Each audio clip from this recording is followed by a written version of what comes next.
All right, so I want to give a little bit of a demonstration of what I vibe coded last week. I actually did this probably a little over a week ago, right around the exact day that it was the 30th anniversary of Windows 95. Just hadn't got around to making a video of it, but just want to show something kind of cool here.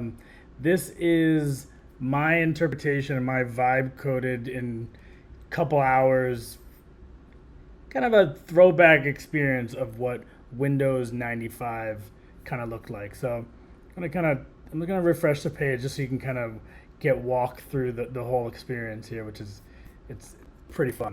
So the old school startup screen. So I want to have a little bit of an experience where it feels like old school TV. So we'll just let me move myself up here.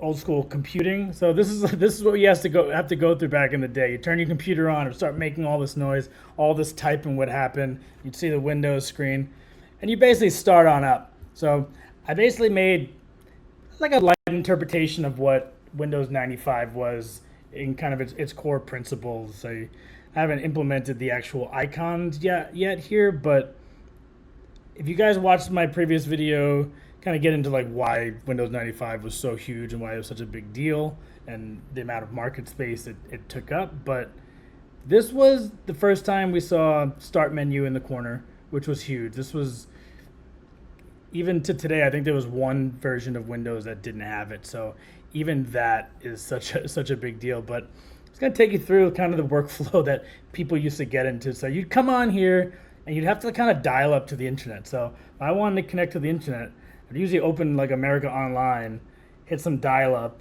wait till it connects. All these noises happen that are super iconic.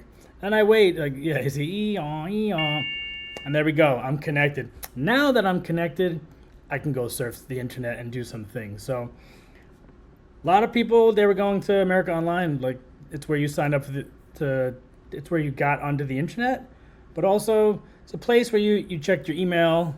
I think my mother still uses America Online to this day. I think recently I had to have AOL call her because I wanted to get into my old AOL account, and then it was locked by my mother. So pretty fun that people are kind of still using it. But you'd come here, you get your welcome screen, you can see your emails. That was like very new. You could chat with people. There was chat rooms, which was such a crazy thing. You can say like, "Hey, I can kind of like chat with people, send people messages. I love music. I can kind of come in here and chat. And music is my life. Can't live without it." So I basically made a little bit of AI that it responds to you. Surf the web here. I'll show you a couple of the ways I surf the web, but you can see your friends list, popular rooms, and so forth. But this was kind of like a way that you kind of chatted with people. It was early kind of social network, the early beginnings of what makes the internet today. But I'll put that in the corner. That was the flow back then.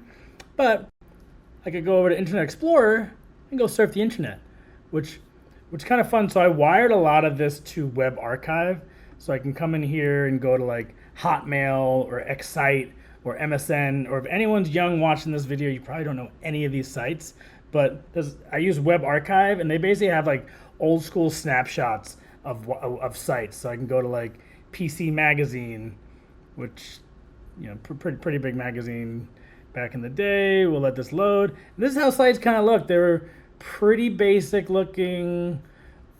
Just this is what the internet looks like. But basically designed this as like a throwback to like see what websites look like. See what the whole flow was. I can go to maybe eBay. See what eBay looked like. Let's see if eBay loads. Maybe eBay. They got a lot of sales. Oh yeah, I think it was called Auction Web.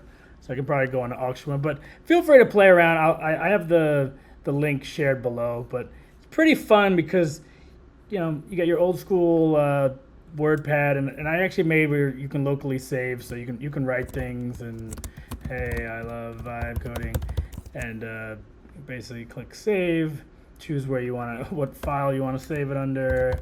Vibe code memo, and I saved, and now that's actually saved in my memos. If you want to open it it's there, and there's my one. So, but basically, I built a lot of the games. You got old school Minesweeper in here. You can choose your levels. You can make some digital phone calls, pinball. I made a early version of like just Doom, basic shooting and moving around. There's a couple enemies that are basically the squares.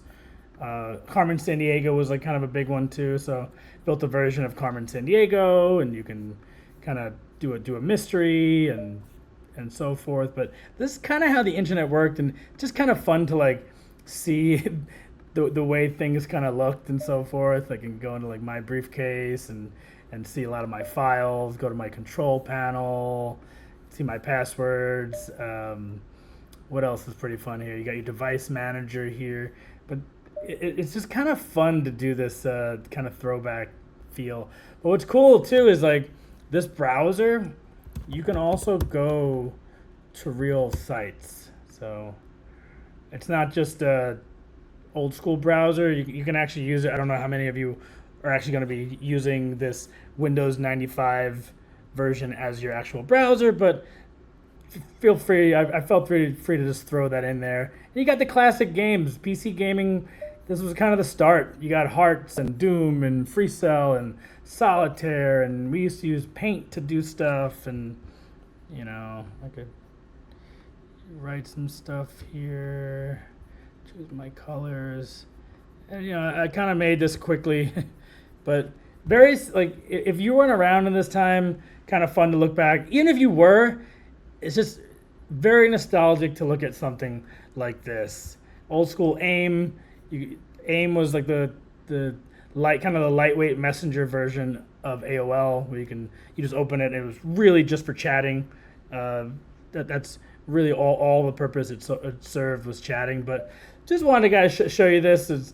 It took me a few hours and Lovable, a little bit of prompting to get here, and it's pretty fun. It takes me back. I remember I was about 9 or 10 years old when Windows 95 came out, and my mind was kind of blown that you could talk to people and surf the internet and so forth. And then for that, I'll just kind of leave you. There's a couple Easter eggs in here too. You might find the blue screen of death, which was a big one. I'm not going to show where that is, but it does live in here, and you can trigger it. And the old school way we turned off. So I'm going to end the video with our old school shutdown, and thanks for watching. Hope you guys enjoy. Leave some comments if you actually enjoyed the video, but this is how we used to do it. Now my computer's safe to turn off. Catch you later.